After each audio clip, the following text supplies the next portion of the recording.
We've been waiting for this all morning. Our next guest is a multi-award-winning actress, a singer, author, soon-to-be director. Quite simply, she is a living legend. And here's just a tiny reminder of why. For a spoonful of sugar helps the medicine go down, the medicine go down, medicine go down. Just a spoonful of sugar helps the medicine go down in a most delightful way. Oh, how nice. He traveled all around the world, and everywhere he went, he'd use his word and all would say, there goes a clever gent. When Dukes and Martha Rogers pass a time of day with me, I say me special word and leave me off sweet up to tea.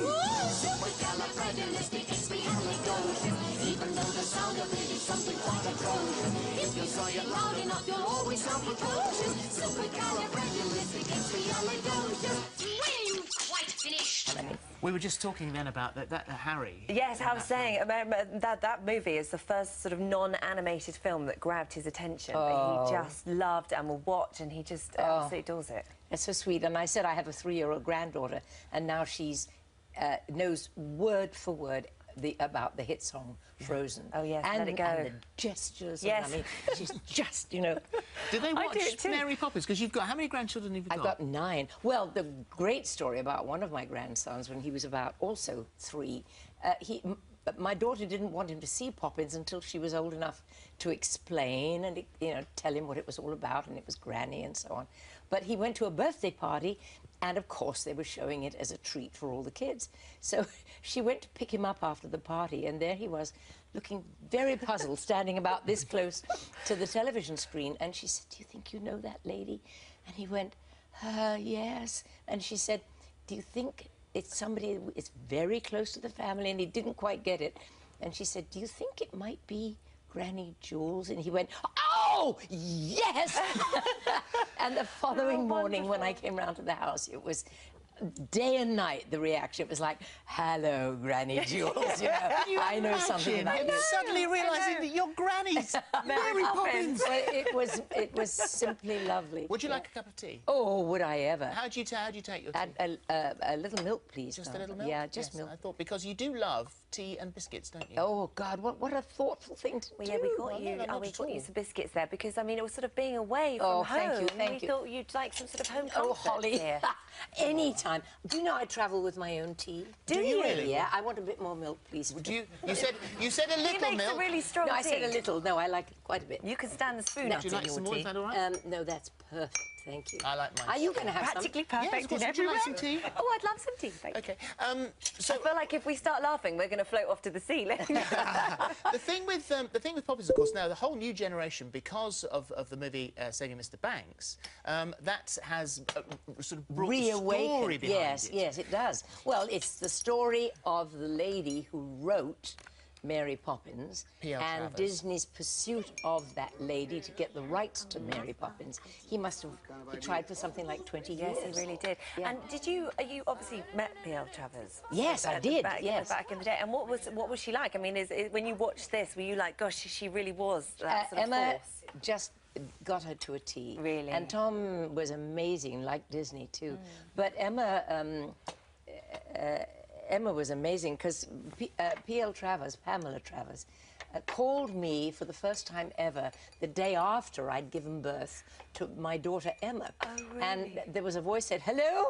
And I said, "Hello." Oh, you know, rather groggy and still in bed in the maternity ward. Oh, God. And she said, "This is Pamela Travers." I said, "Oh, Miss Travers, how lovely of you to call." She said, "Yes, well, talk to me." And I said, "Well, I'm feeling a bit groggy." I mean, what am I supposed to say? She said, "Well, I understand you're doing the role of Mary Poppins." And I said, "I hope to." She said, "Well, you're far too pretty for it, but you've got nose for it," she said. Really? Yes, on the telephone. And then we corresponded, and it was fine. It was Dick Van Dyke that she wasn't. Well, she was less happy. I think she wasn't that thrilled with the movie in any way because, you know, what were those Americans going to do to her beloved book? And being an author, I now do get what she felt. Do you? I do. I do. Mm. Yeah, you say, I hope, you know, you have such a vision when you write something, and you both know, so you want it to be as representative That sort of as well as possible. protective thing you get. So how much of a dealing did you have with Disney? Oh, a lot. No, I mean, he was magical as you would imagine he would be, and he was sparkly and twinkly-eyed and lovely, and had a huge flair for spotting talent. Yeah, all over the place. These are all stories, of course, that will form an evening with Julie Andrews, which is what you're about to do, starting on Saturday. Yes, in fact, one of those stories I will be telling, yeah.